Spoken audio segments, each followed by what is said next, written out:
Si je vous interviens comme ça et que je vous fais des genres d'éditorial, des fois, c'est pas de gaieté de cœur. Mais je voudrais donc que les gens n'en prennent connaissance. Et s'il y a un professionnel dans la place, j'aimerais qu'il transfère ces vidéos-là aux autorités de médias, parce que moi, j'ai pas la compétence, voyez-vous, sur l'ordinateur. C'est déjà beau que je vous fasse des vidéos et que je vous fasse des reportages un petit peu piquants quelquefois. Mais comprenez-vous, on est dans une crise de société de fous. Alors, des fois, je suis obligé d'être un petit peu vulgaire, probablement pour brasser la cage. Ça me déplaît un peu, mais que voulez-vous? Quand on a une force constabulaire comme on a, quand on a un gouvernement qu'on a, puis quand oui, je pense que j'aurais peut-être raison de me révoquer, puis surtout de me révolter.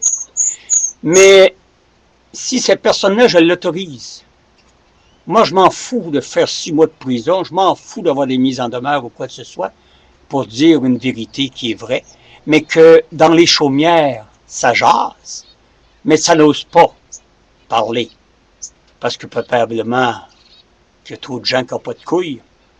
J'en ai 2, je les utilise, et que ça fasse votre affaire ou pas, je m'en contrebalance. Mais je veux être poli, je veux mettre les choses au clair, alors c'est pour la raison que je fais toutes ces petites vidéos-là le matin, après avoir pris connaissance des journaux, des commentaires ou autres, et comme c'est rempli de merdier, les nouvelles sont... Remarquez bien que quand vous regardez les journaux, les nouvelles positives sont rares en mot-à-dit. C'est rien que du négatif. Mais que voulez-vous? On est mené par des trucs de cul, je l'ai tout le temps dit. Et ça, je le redirai toujours. Même si je le vois dans ma figure, ce trou du cul-là, qui signe des papiers, des lettres. Maintenant, je rouvre une parenthèse. Vous, les personnes de mon âge, souvenez-vous dans le temps de Duplessis, tous les passe-droits qu'il y avait dans la Constitution, tous les magouilles qu'il y avait dans la Constitution, les petites pègles entre eux autres qui nous menaient par le bout du nez. Est-ce que quoi qui a changé? Absolument pas. Absolument pas.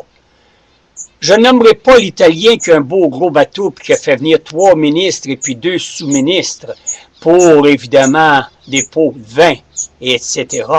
Puis que Charest a toujours renié. Alors, si vous vous demandez pourquoi il ne veut pas une enquête, vous allez comprendre.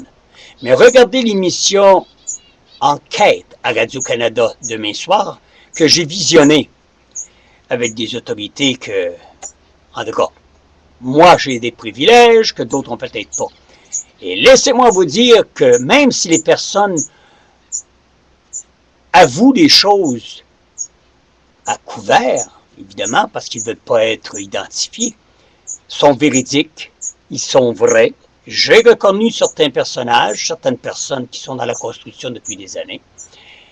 Et les magouilles, les petits pègles, les petits, oui, là, tu sais, que ça s'envoie là, envoie donc, toi là, puis envoie-toi dans l'autre bord. Alors, c'est nous autres qui payent, et vous allez comprendre davantage pourquoi que Jean Charest voulait pas avoir une enquête. Mais après ce reportage-là, on va se poser bien des questions. Et si vous et moi, on le veut bien, on pourrait peut-être brosser la cage pour se débarrasser de ce trou du cul de Jean Charest. Alors, c'est tout pour aujourd'hui. Je vous reviens demain, ou peut-être vendredi, pour vous confirmer tous mes dires. Maintenant, je vous reviens dans la dernière vidéo. Ça va suffire là, pour cette semaine.